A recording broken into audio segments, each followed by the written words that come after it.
Bismillahirrahmanirrahim. Alhamdulillahi Rabbil alamin. Wal aqibatu lil muttaqin. Wassalatu wassalamu ala sayyidina Muhammad as-sadiqil wa'dil amin. Wa ala alihi wa ashabihi ajma'in. Amma ba'd. Assalomu alaykum va rahmatullohi va barakatuh. Alloh subhanahu va taolo ushbu sayyidul ayyom kunni barchamizga barakotli qilgan bo'lsin. Alloh taolo gunohlarimizni mag'firat qilsin va eshitilayotgan darslarni o'qib, anglab, hayotda tatbiq qilishlikka Alloh taolo hammamizga tavfiq bergan bo'lsin. Bu aytilayotgan mavzular musulmon kishining hayotida o'ta bir muhim bo'lgan mavzularni o'z ichiga oladi. Islomda farzand tarbiyasi. Mana 10 darsning bu yog'ida islomda farzand tarbiyasi haqida suhbat qilyapmiz. Agar sinchkilab qarab chiqsangiz, endi hamma deb aytmayman, deyarli hammamiz farzandlarimizni tarbiyasi bilan shug'ullanmayapmiz. Insof qilib aytishlik kerak. Bizni ana shu qo'limizdagi telefonga yoki kompyuterga yoki televizorga berayotgan vaqtimizni 10dan 1ni ham farzandlarimizga ajratmayapmiz. Hisob kitob qilishiga qaraganda inson bir 70 yil yashasa, hozirgi kungi hisob kitobga qaraganda 11 yil umrini televizorga berar ekan. 70 ga kirgan odamni agar 11 yili televizorga berilayotgan bo'lsa, demak umrini 7dan 1i televizor tagida o'tib ketyapti. Lekin mana shu 70 yillik umrini 10dan yoki 20dan 1i farzandlarining tarbiyasiga berilganida holat nihoyatda bir chiroyli bo'lgan bo'ladi. Haqiqatan televizorda oldida nimani ko'rayotganligimizni aytmaylik-ku, televizorda oldida qancha vaqt o'tkazayotganligimizni qarasak, o'zi uyalamiz. Oshxonaga boramiz, 1,5 soat o'tiramiz. Somorga boramiz, 2 soat. Hamma narsaning cheki bor, chegarasi bor, ammo televizor tagida o'tirishning cheki bo'lmay qoldi. O'tgan darsimizda yosh bolalarning tabiati, fe'li aynishligini sabablaridan mana shu televizorni ko'rib chiqqan edik. Inshaalloh davom etamiz. Bismillahirrohmanirrohim. Farzand otaning davomchisi. Juda ham muhim nuqta. Kishi tug'ilib, ulg'ayib, voyaga yetib, ilmi, aqli, tajribasi ziyodalashib boradi. Mana shu yo'sinda 40 yil, 50 yil umr ko'radida katta bir narsaga ega bo'ladi. Hayotiy tajribaga, ilmga, ma'rifatga.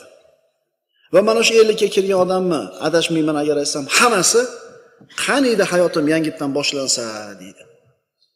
Nimaga unday deydi? Chunki mana shu 50 yilda to'plagan narsasini hayoti yangitdan boshlansa, boshidan ishlatadi. Ammo bu narsaning iloji yo'q. Aytadiki, agar shu narsalarni avvaldan bilganimda hayotimni boshqadan boshlar edim, Robbim aytganidan bir qarash ham chiqmas edim, saodatli bo'lardim. Falon xatolarga yo'l qo'ymagan bo'lar edim deb aytadi. Birodarlar, agar biz hayotimizda 40 yilmi, 50 yilmi, 60 yilmi xatolarga yo'l qo'ygan bo'lsak, bular o'tdi ketdi. Tuzatishning iloji bormi? Yo'q, chunki o'tdi ular. Tarbiya ulamolari aytadi, yo'q, tuzatishning iloji bor deydi. Qanday iloji bor? Farzanding shu xatolarni yo'l qo'yishiga sen yo'l ochib berma. Sen qilgan xatolaringni farzanding takrorlamasin. Shunda shu xatolarni tuzatgan bo'lasan, shunda shu xatolarni sen qilmagan bo'lasan. 50 yil ichida, 40 yil ichida, 60 yil ichida to'plagan tajribani, ilmini, ma'rifatingni, saqofatingni yo'q bo'lib ketishga yo'l qo'yma. Bolangdan qizg'anma shu narsani. Shunda sen shu xatolarni qilmagandek bo'lasan. Chunki bolang, birodar, seni davomching, seni davoming. Payg'ambarimiz sollallohu alayhi vasallam aytadilar: "Iza matal insanu inqata'a amaluhu." Agar inson bolasi vafot etsa, odam vafot etsa, hamma amallari to'xtaydi. Hamma amallari uziladi. Illa min salat. Faqat 3 ta amalidan unga savob borib turadi. Sadaqatun jariyatun, yurib turgan sadaqa, va ilmun yuntafa'u bihi, odamlar foydalanib turgan ilm, va valadun solihun yad'u lahu, uni haqqiga duo qilib turgan solih farzand. Qaranglar, 3 ta narsa: sadaqa joriya, ilm, farzand. Alloh taolo mana shu 3 ta narsadan 2tasini hammaga ham beravermagan. Alloh taolo rizqni har xil bo'lishini xohlagan. Kimda qo'lida davlat bor, sadaqa joriya qilish imkoniyati bor. Kimda qo'lida shu davlat yo'q? Mana endi qarang. Qo'lida davlati bo'lmasa, Alloh taolo ilm bermagan bo'lsa, bu ham ko'pchilikda yo'q. Nima bor? Farzand bormi?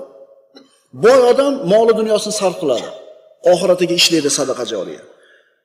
Ilmli odam ilmini sarflaydi, sadaqa joriya qiladi o'ziga. Endi ilmi ham, puli ham bo'lmagan odam bolasini tarbiya qilsin, birodarlar. Chunki bola bor, uni tarbiyasi yo'q. Bola bor, uni siz orqangizdan duo qilib jo'natib turadigan qilib tarbiyalashlikka bo'lgan ehtimom yo'q. Kishi haqiqiy saodatni qachon topadi?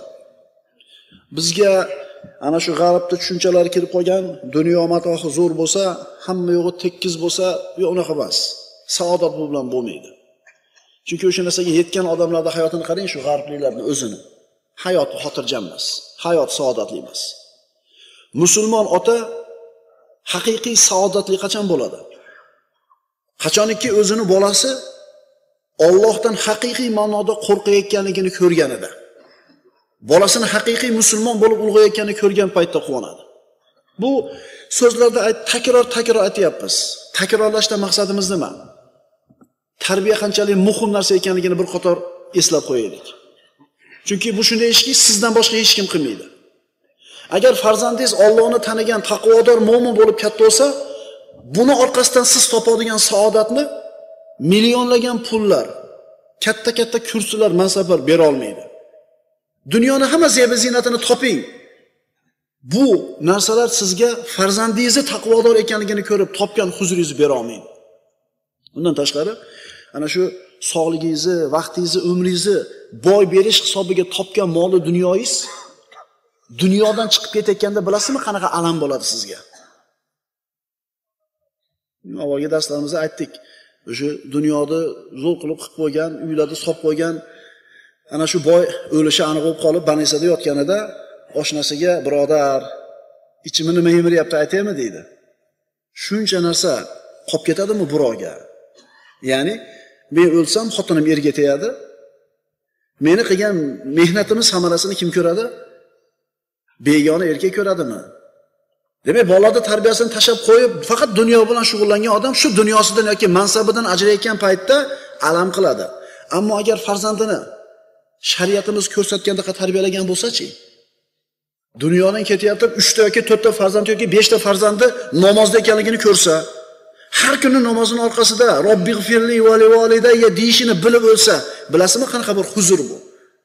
Bu ota, bu ona bekarga yashamabdi dunyoda. Demak, bu so'zlarda aytishimizdan maqsad, birodarlar, farzandlarda tarbiyasini muhimmat tashlab qo'yib bo'lmaydi. Bu shunday bir muhim masalaki, bir bola yaxshi tarbiya qilindi, minglagan boshqalarga o'xshab yaxshi inson bo'lib yetishdi. Masalan, sizni bolangiz kelajakda qanday inson bo'lishini bilasizmi? Bilmaysiz. Ehtimol tarbiya qilsangiz zo'r olim bo'lib yetishar. Zo'r qori bo'lib yetishar. Zo'r bir dunyo fanlarida bir yangi bir kashfiyotlarni kashf qiladigan olim bo'lib yetishar. Yoki davosi yo'q bo'lgan shu kungacha kasallarni davosini topadigan zo'r tabib bo'lib yetishar. Agar tarbiyasi bilan shug'ullansiz. Agar tashab qo'ysangiz, shunlargacha qolib ketishingiz mumkin. Shuning uchun birodarlar, ota-ona o'zini oldida qanchalik katta savob eshiklari, ko'p savob eshiklari borligini esdan chiqarmasligi kerak. Siz o'zingiz yeta olmagan cho'qqiga farzandingizni yetkazishingiz mumkin bo'ladi. To'g'rida shu bolalarni deb yuribsizlar, birodarlar. Sovuqni sovuq demay, issiqni issiq demay, safarda, musofirchilik, begona yurtlarda yurilibdi mehnat mashaqqat chekib. Nima deb? Nima deb yuribdi shular hammasi? Bolam deb yuribdimi? Bolangiz uchun umringizni tikib yordingizmi? Keling endi tarbiyasi bilan ham shug'ullanib qo'ying, bolangiz siz uchun ishlasin, siz o'tib ketganingizdan keyin.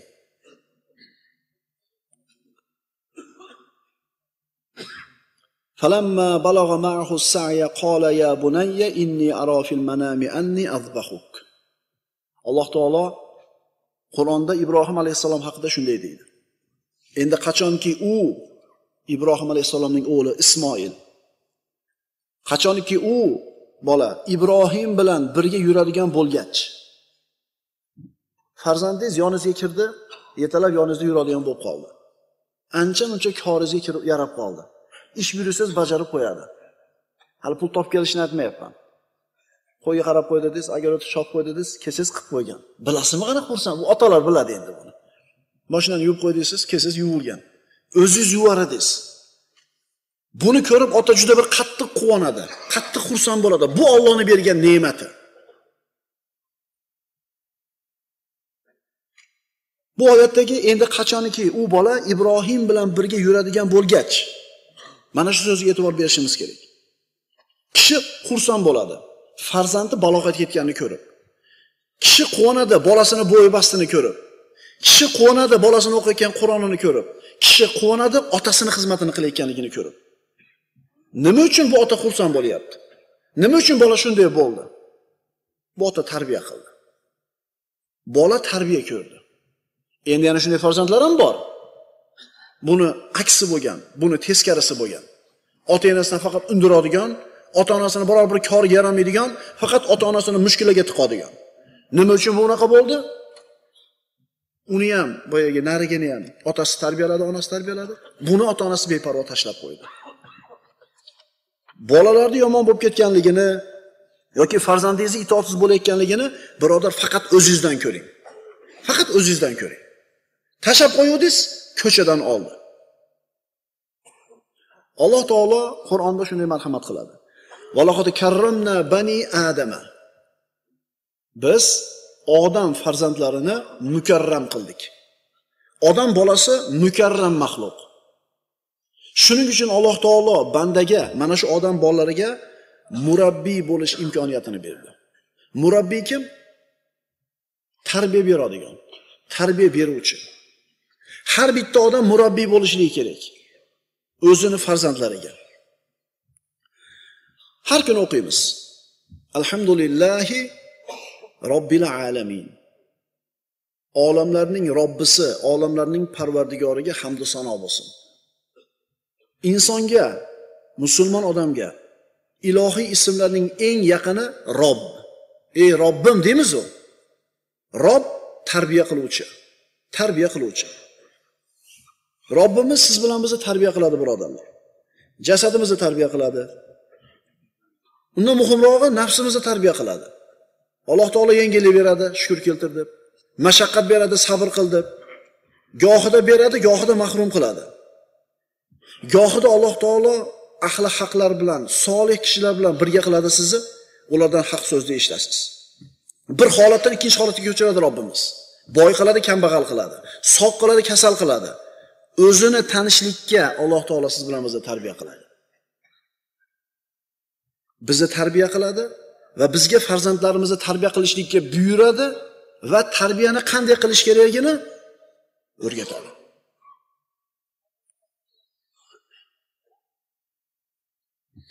Inson birodarlar o'zi shu vujudi turishi mo'jiza. Ikkita bir xil odam bo'lmaydi dunyoda. Ikkita bir xil odam bo'lmaydi dunyoda. Insonni bir xilmasligi bo'yi birovga o'xshamaydi. Rangi o'xshamaydi. Yuzini tuzilishi, qoshi, ko'zi, kiprigi ikkita odamni hech qachon barmog'idagi izlari bir xil bo'lmaydi. Insonni ko'zidagi chizgilar ham o'xshamas ekan. Maxsus shu temir qulflar bor, shunday ko'zini olib kelib turib, shunday tutsa, ko'zini jiqqa o'qiydi, nur yana ochiladi. Bu ham bir mo'jizalardanki, insonni barmog'i bir-biriga o'xshamagandek chizig'i. Insonni ko'zidagi chizgilar ham o'xshamas ekan. Bu ham Alloh taolaning siz bilan bizga bergan in'omidan. Sizdagi odam yo'q. Sizdagi bor sifatlar faqat sizda bor, boshqa birovda yo'q. Bu ham Alloh taolaning bergan bizga in'omidan bor. Insonni Alloh taolo murabbiy bo'lishiga ilhom berishligi unga berilgan in'om. Qaytaraman. Siz farzandlaringizni tarbiya qilishlikka kirishdingiz. Farzandlarni tarbiya qilishlik kerak ekan deb turib shunga qo'l urdingiz. Mana shu narsa Allohning sizga bergan in'omi, Allohning hadiyasi ekan. Qarang, tug'ilsa katta bo'lib qolar ekanda. 8 da o'qiyapsanmi? Qarang, qaysi maktabda o'qiding bolangizni? Qaysi maktabda o'qiyotganini bilmaydigan otalar bor. Nechinchi sinfda o'qiyotganini bilmaydigan otalar bor. Bolasini qati og'riydi, nimaga qiziqadi, nimasi bor, nimasi yo'q qiziqmaydigan otalar bor. Ertaga bu bolalar katta bo'lib, balo bo'lsa bu otaning boshiga. Ota faqat o'zini ma'lumot qilsin. Aytib o'tdik. Inson o'zini o'tmishidagi barcha kamchiliklarni, nuqsonlarni, xatolarni farzandining ustida tuzatsa, demak shu xatolarni o'zi qilmagandek bo'ladi. Chunki farzandi uning davomi, uning davomchisi. Farzand agar salohiyatli bo'ladigan bo'lsa, oilani nurga, saodatga, xursandchilikka to'ldiradi. Agar yo'ldan toygan bo'lsa, oila a'zolarini hammasini badbaxt qiladi. Qimor o'ynab, yo'q bo'ldi yutkizib, ota-onasini musibatga qo'ygan farzandlar yo'qmi? Haromligini eshitib turib, ota-onasiga bildirmasdan uyini dokumentini olib, protsentga pul olib, qo'yib qo'yib zalo qilib, uyini sottirib ko'chada qolgan oilalar chakanami? Farzand ota-onani saodatli bo'lishigining eng kuchli sabablaridan va farzand ota-onani baxtsiz bo'lishligini eng kuchli sabablaridan. Siz bilan bizga mashaqqat yo'q. Qana qilib tarbiyalasam ekan deb yo'l qidirmaymiz. Kitob, sunnat turibdi va mana shunga asoslangan tarbiya yo'li turibdi. Biz faqat olib foydalanishimiz kerak xolos. Har doim aytamiz, olam shumul katta muammolarni muhokama qilishni yig'ishtiring. Global muammolarni gapirasiz. Falon joyda manaqa bo'lyapti, po'kin joyda qanday qilish kerak, agar bunday bo'lsa, yig'ishtiring. Bundan avval siz qilishingiz kerak bo'lgan bitta ish bor. Bu shunaqa ishki, sizdan boshqa hech kim qila olmaydi buni. Siz qila olasiz shuni. Va mana shu ishni sizni qilishga hech kim man qilmaydi. Hamma imkoniyatingiz bor. Nima edi bu? Oilangizni tarbiya qiling, farzandingizni tarbiya qiling. Qo'lingizdan keladigan ishingiz shu. Gunoh ma'siyatda bo'roni, to'foni bostirib kelyapti ustimizga birodarlar. G'arbdan ham, sharqdan ham.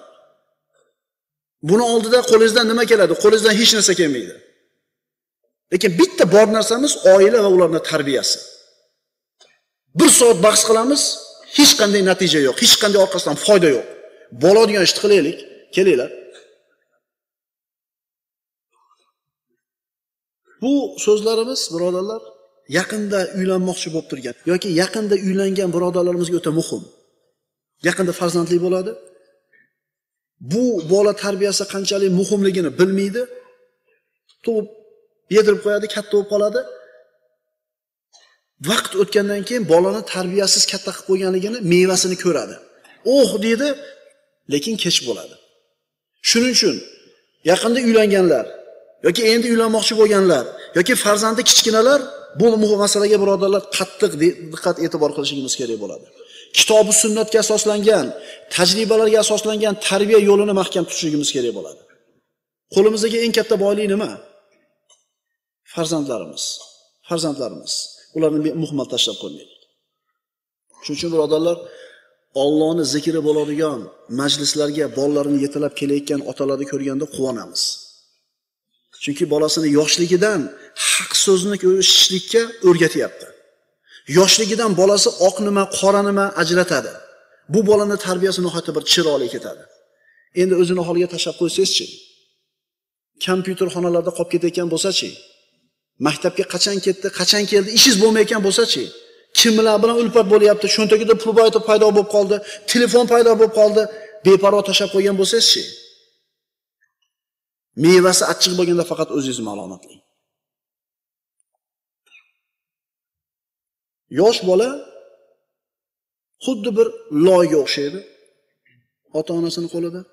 Ota-ona kulolga o'xshaydi. Bola loy, ota-ona kulol. Xohlagan shaklingizni berasiz yoki umuman shakl bermaysiz. Tashab qo'yasiz, tushgan barobar qatib qoladi. Temirchi temir bilan ishlaydi. Duradgor yog'och bilan ishlaydi. Zargar qimmatbaho ma'danlar bilan ishlaydi. Yurist, advokatlar odamlarning muammolari bilan ishlaydi. Lekin otalar va muallimlar nima bilan ishlaydi? Farzandlar bilan. Har qanday mamlakatni boyligi sanalganda oltini, kumushi, nefti, gazi, temiri gapiriladi. Lekin bilasizlarmi? Eng birinchi o'rindagi boylik deb nima sanaladi? aholisi, fuqarolari. Neftdan ham oldin boyligi insonlar, fuqarolar deyiladi. Oltinidan ham burun. Nefti bo'lsin, oltini bo'lsin, odamı bo'lmasin mamlakat, u mamlakat boy deyilmaydi. Demak, eng katta boylik davlat uchun ham, siz bilan biz uchun ham farzandlarimiz. Biz islomni uyimizda, amallarimizda bo'lishini xohlaymiz. Sahobalarni tasavvur qilinglar, birodarlar. Agar ular ham hozirgi musulmonlardek fikr bo'lganida kallasida, hozirgi musulmonlardek ish tutganida, bizi yurtlarimizga islom yetib kelamidi? Yetib kelmas edi. Bizda bo'lmagan ekan ular. Bizda bo'lmagan ekan. Musulmon odam hayotini odamlarga o'zidagi bor narsani berish ustiga quradi. Odamlardan olish ustiga qurmaydi. Taassuf, g'arb tushunchasi faqat olish.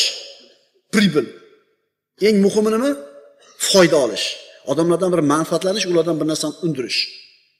Musulmon odamni hayoti atrofidagilarga yaxshilikni berish, o'zidagi bor narsani berish ustiga quriladi. Siz jamiyatga beradigan eng yaxshi narsa nima bilasizmi? Yana aylanib kelib farzand deb aytamiz. Tarbiyali, yurtiga, eliga, ummatiga foyda keltira oladigan tarbiyali farzandni berishligiz. Bundan katta narsani bera olmaymiz biz. Payg'ambarimiz sollallohu alayhi vasallam aytadilar, Sahih Buxoriyda keltirilgan hadis Abu Hurayra roziyallohu anhudan.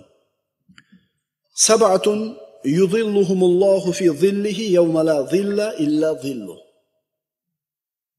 Rasululloh aytadilar, 7 toifa kishilar bor, 7 xil odam bor. Alloh taolo mana shu kishilarni hech qanday soya bo'lmaydigan kunda o'zining soyasi bilan yoki arshning soyasi bilan soyalantiradi. Imamun adil, odil boshliq, odil podshoh, odil rahbar. Ikkinchisi va shabun nasha fi ibadati robbih. Robbisining ibodati bilan ulg'aygan yigit. Shu yigitlik davrida gunoh ma'siyatdan uzoq bo'lib, ibodatda ulg'aygan yigit Allohning arshini soyasida turadigan ikkinchi odam deb aytilinyapti. Harakat qilmaymizmi shu narsaga? Inson ibodatdan uzoq yursa, baribir qaraganda ibodatga bir kun yiqiladi. Ulfatlar ketadi, salomatchilik ko'tarmay qoladi bir xil narsalarni, xolasa ham, xolamasa ham qaraganda inson ibodatga yiqiladi. Lekin yoshligida qilingan ibodatchi. Wa rajulun qalbuhu muallaqun fil masajid. Yana bir kishi, uchinchi odam, qalbi masjidlarga bog'langan kishi. Masjidni yaxshi ko'radi, masjidga yuguraveradi. To'rtinchisi, wa rajulani tahabba fillah. Alloh uchun birlashgan ikkita odam. Alloh uchun bir-birini do'st tutgan, Alloh uchun birlashgan va Alloh uchun ajrashadi. Keyingisi, wa rajulun talabathu imra'atun zata mansabin va jamalin faqala inni akhafulloh. Mansablik, nasablik, chiroyli bir ayol zinoga taklif qilgan paytda men Allohdan qo'rqaman deb o'zini tiygan erkak. Keyingisi, wa rajulun tasaddaqa akhfa hatta la ta'lamu shimaluhu ma tunfiquhu yaminuhu. Sadaqa qilgan odamki, maxfiy qilgan. Chop qo'li qilgan sadaqasini o'ng qo'liga bildirmaydigan. Bu mubolag'a bu. Nafaqat akasiga, ukasiga, xotiniga, hatto o'ng qo'li bergan sadaqasini chop qo'liga bildirmay maxfiy qiladi. Wa rajulun zakaralloha xoliyan fafadat aynahu.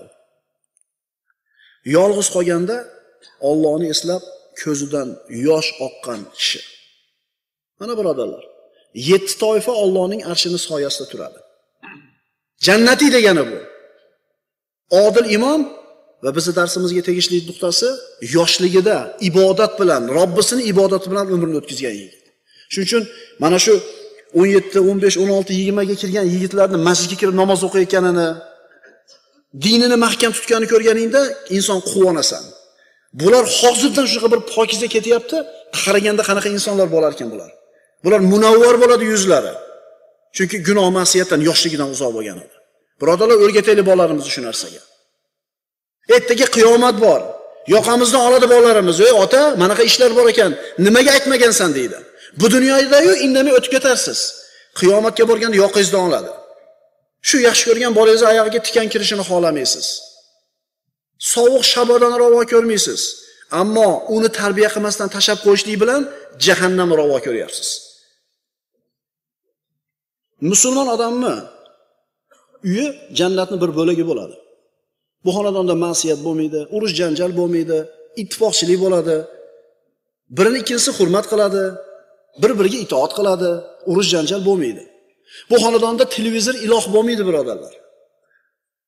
Ovqat yeyotganda ham televizorga qaralmaydi, kitob o'qiyotganda ham televizorga qaralmaydi, o'ynayotganda ham televizorga qaralmaydi, televizor o'chadi.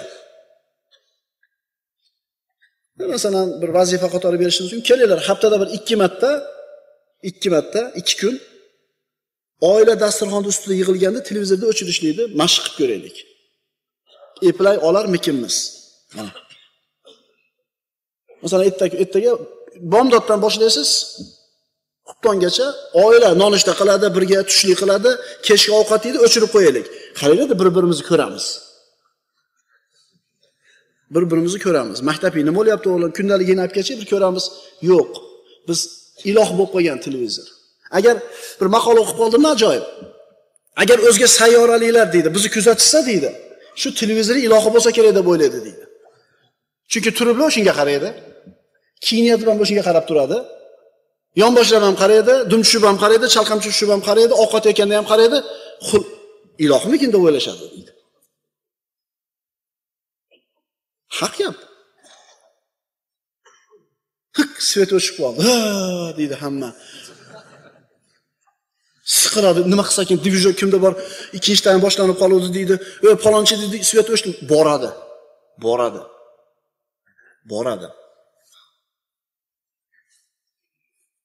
Bunaqa xonadonda birodarlar Qur'on tilovati bo'ladi, mehr-oqibat bo'ladi, ibodat bo'ladi, rahm-shafqat bo'ladi.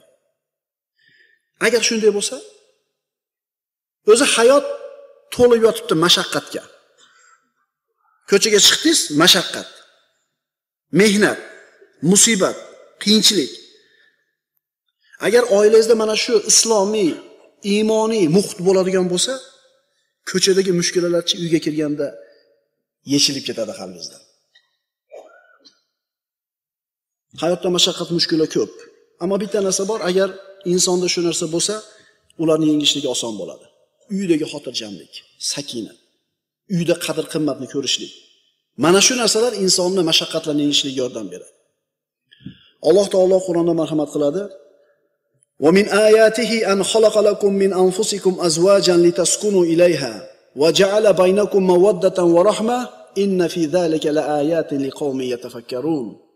Diqqat qilinglar-da, Alloh taolo nima uchun bizga oilalarni berdi? Nima uchun bizga juftlarni berdi? Hikmati nima edi? Uning oyatlaridan yana biri, u zot sizlar hamdam bo'lishlaringiz uchun o'zlaringizdan juftlar yaratishi va o'rtalaringizda oshinolik va mehr muhabbat paydo qilishidir. Allohning oyatlaridan, mo'jizalaridan. Albatta bunda fikr qiladigan qavm uchun oyat, ibrat bordir. Demak, inson uyga kirganda o'zini, ayoli bilan, oilasi bilan hamdam bo'lishligi kerak, ham fikr bo'lishligi kerak, o'rtasida oshinolik, mehr muhabbat bo'lishligi kerak. Oiladan maqsad shu edi. Agar islomiy tarbiya bo'lsa oilada, shu muhit bo'ladi.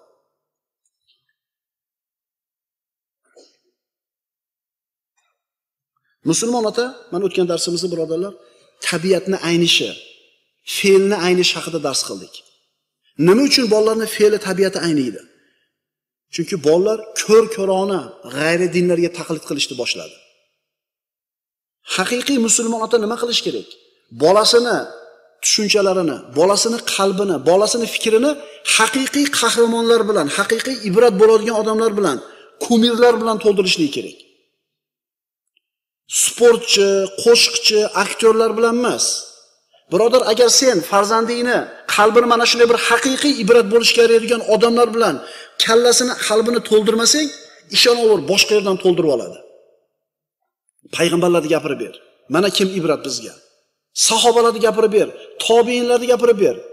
Bular bo'lgan odamlar, real odamlar. Senga televizorda ko'rsatayotgan bari soxta, yolg'on. Agar sen bermasang shuni birodar, bolang albatta narigilarni o'ziga ibrat qilib oladi. Payg'ambarimiz aytganlar, Laysa minna man tashabbaha bi ghayrina va la tashabbahu bil yahud va la bin nasara. O'zini boshqalarga o'xshatganlar bizdan emas dedi payg'ambarimiz. Diqqat qilinglar. O'zini boshqalarga o'xshatganlar bizdan emas. Ona futbolchiga o'xshab yurishlik bizdan emas. Ona aktyorga o'xshab yurishlik bizdan emas. Musulmon emas u deyapti payg'ambarimiz sollallohu alayhi vasallam. Yahudiylarga ham o'xshamanglar, nasoralarga ham o'xshamanglar. Rasulullohning hadisi vaid bizga. Yahudga ham o'xshama, nasoraga ham o'xshama. Kim o'zini boshqalarga o'xshatsa bizdan emas deyapti. Boshqa hadisda aytadilar: "Man tashabbaha bi qaumin fa huwa minhum." Kim o'zini bir qavmga o'xshatsa, bas u o'shalardan. Bas u o'shalardan. Kimga o'xshatyapti bolangiz o'zingizni? Siz o'zingizni kimga o'xshatyapsiz? Kiyinishingizda, yurishingizda, turishingizda. Musulmon ota o'zini farzandini qalbidan g'ayri dinlarga o'xshashlik rag'batini olib tashlash kerak. Qaytarib aytamiz. Musulmon ota o'zini farzandini qalbidan g'ayri dinlarga o'xshashlikka bo'lgan rag'batni olib tashlashligi kerak. Qo'lingizdan keladimi shu narsani? Qo'lingizdan kelsa bolasizniki bo'ladi. Illo ularniki bo'ladi bola. Bu ko'rko'rona taqlidni yo'q qilishlik kerak.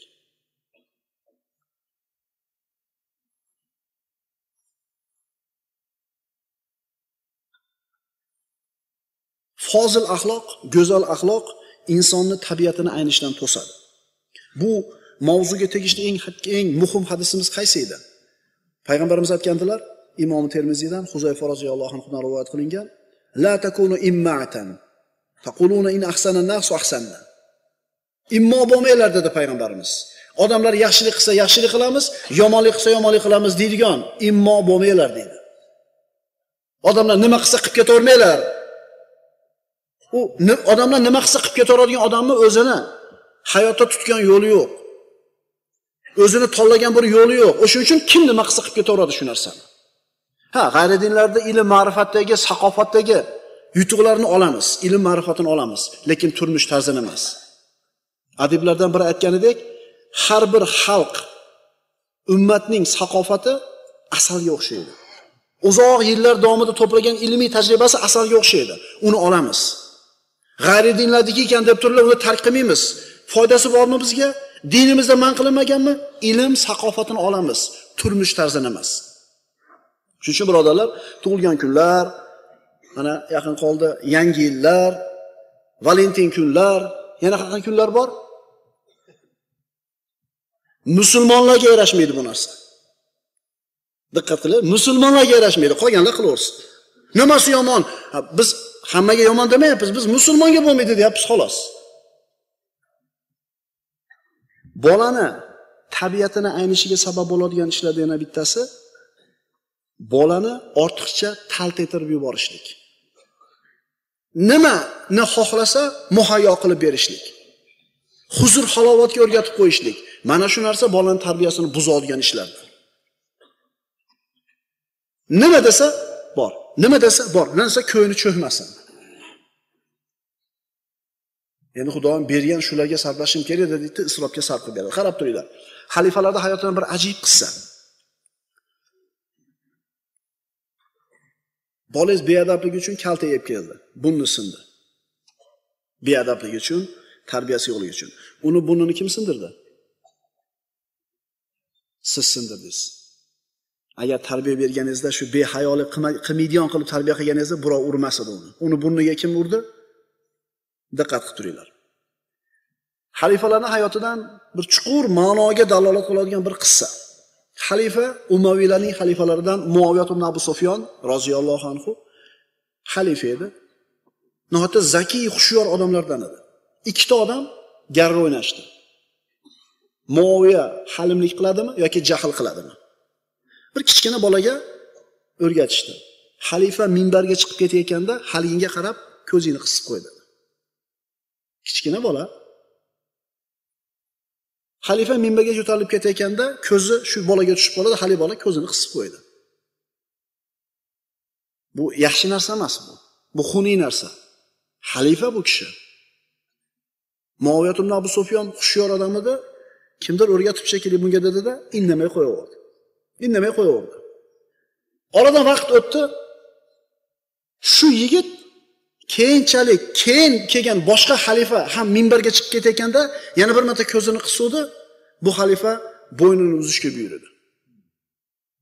Odamlar aytishdi, bu bolani keyingi xalifa qatl qilmadi. Muoviyani halimliga qatl qildi deyishdi. Xulosani o'zingizlar chiqaraveringlar. Siz bolangizni shunaqa bir injiq, taltaygan, erkalangan, hamma yo'q muhayyo qilingan tarbiya qilib qo'ydi, shunday qilib bu bola ko'chaga chiqib hayotda qo'shilib odamlar bilan jamiyatda yashashligi nihoyatda qiyin bo'ladi. Qoqiladi, so'qiladi, jamiyatda ajrab qoladi odamlardan. Kalta yeydi, surilib qoladi. Buni ko'chadagilar urgani yo'q. Siz bolangizni ko'chadagilar urgani yo'q. Ko'chadagilar so'kkani yo'q. Ko'chadagilar ajratib qo'ygani yo'q. Kim ajratdi buni? Siz ajratdingiz. Ikhshawshanu fa inna ni'ma la tadum.